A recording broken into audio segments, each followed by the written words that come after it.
Hello दोस्तों, welcome to our YouTube channel पढ़ते रहो बाय अमित।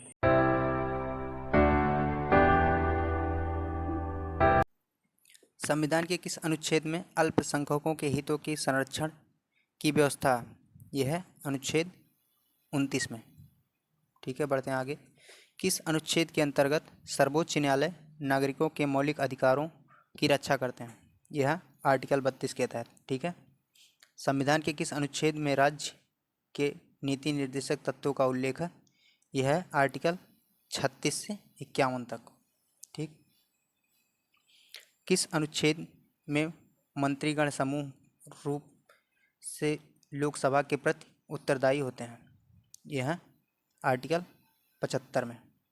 ठीक। महान्यायवादी की नियुक्ति किस अनुच्छेद के अंतर्गत किया जाता है? ये किया जाता है अनुच्छेद 76। ये इम्पॉर्टेंट है, काफ़ी बार एग्जाम में रिपीट भी हुआ है। ठीक है। अटॉर्नी जनरल किस में है? आर्टिकल 76। ठीक, बढ़ते हैं आगे। संविधान के किस अनुच्छेद के अंतर्गत राष्ट्रपति लोकसभा भंग कर सकता है? ये कर सकता है आर्टिकल 108 के तहत। ठीक है, बढ़ते हैं आगे।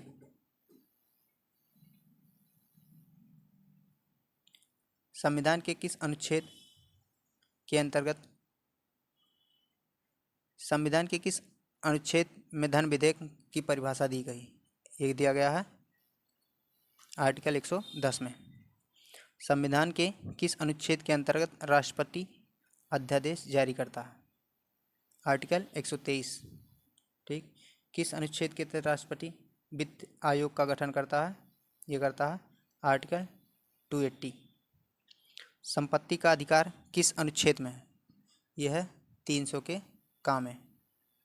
ठीक है, बढ़ते हैं आगे। आर्टिकल 356 या 356 का संबंध किससे है? यह है राष्ट्रपति शासन से। ठीक, बढ़ते हैं आगे।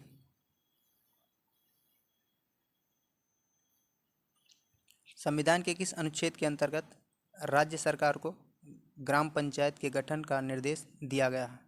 ये दिया गया है आर्टिकल 40। ठीक।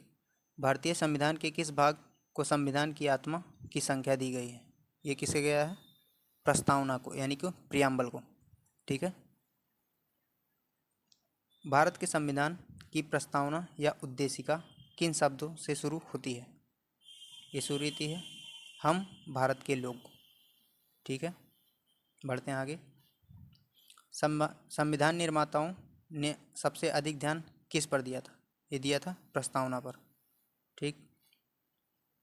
भारत के संविधान की प्रस्तावना में प्रथम संशोधन कब हुआ? ये हुआ था 1976 में। पहला संशोधन हुआ था 1976 में। ये भी इम्पोर्टेंट है। बढ़ते हैं आगे। संविधान की प्रस्तावना के अनुसार भारत किस प्रकार का राष्ट्र है? यह है धर्मनिरपेक्ष राष्ट्र। ठीक, बढ़ते हैं आगे। भारत एक धर्मनिरपेक्ष राष्ट्र है, इसका क्या अर्थ है? इसका अर्थ है यह किसी निश्चित धर्म का समर्थन नहीं करता। ठीक है, ये सभी धर्मों को मानता है। बढ़ते हैं नेक्स्ट क्वेश्चन की तरफ। 42वें संशोधन द्वारा प्रस्तावना में कौन से शब्द बढ़ाए गए थे? ये बढ़ाए गए थे समाजवादी, धर्मनिरपेक्ष और अखंडता।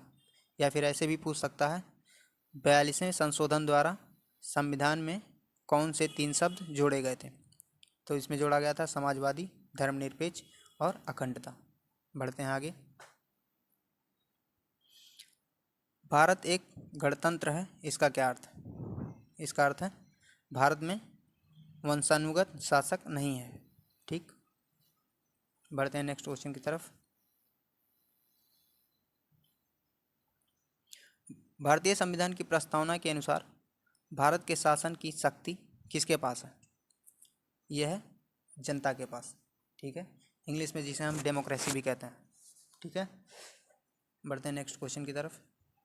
संविधान की प्रस्तावना का वह प्रावधान जो सभी नागरिकों को मतदान का अधिकार प्रदान करता है क्या कहलाता है? यह कहलाता है प्रजातंत्र। अभी बताया हूँ ना, डेमोक्रेसी। ठीक, बढ़ते हैं आगे। भारतीय संविधान का स्वरूप कैसा है? यह है संरचना में घनात्मक, संघनात्मक। ठीक है, बढ़ते हैं आगे।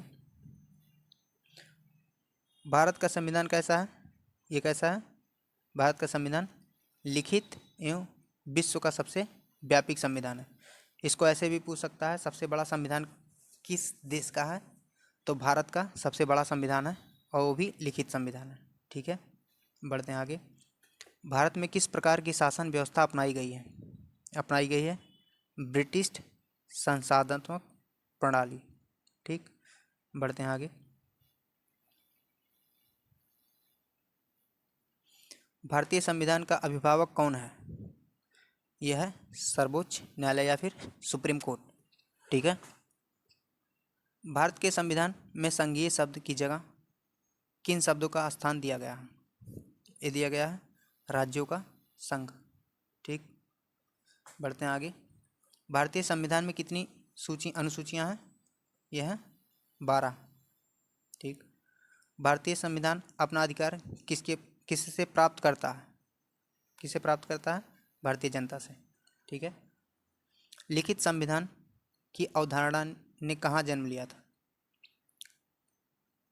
पहले लिखित संविधान किसका था? फ्रांस का। ठीक है, बढ़ते हैं आगे। अध्यात्मात्मक शासन का उदय सर्वप्रथम कहाँ हुआ? ये हुआ था संयुक्त राष्ट्र अमेरिका में। भारतीय संविधान में नागरिकों को कितने मूल अधिकार प्राप्त हैं? 6 मूल अधिकार प्राप्त हैं। ठीक है, एक 7 होता, लेकिन इसमें संपत्ति का अधिकार को हटा दिया गया था। किस आर्टिकल के तहत हटाया गया था? 44। ठीक है,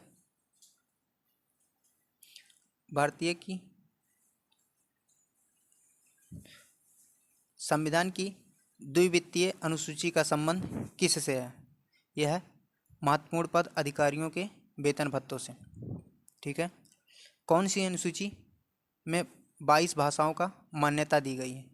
8वीं अनुसूची में 22 भाषाओं का जिक्र किया गया है। दल बदल के आधार पर निर्वाचित सदस्यों की अयोग्यता संबंधित विवरण किस अनुसूची में है? यह है 10वीं अनुसूची। 10वीं अनुसूची किससे रिलेटेड है? ये रिलेटेड है दल बदल से। ठीक है, बढ़ते हैं।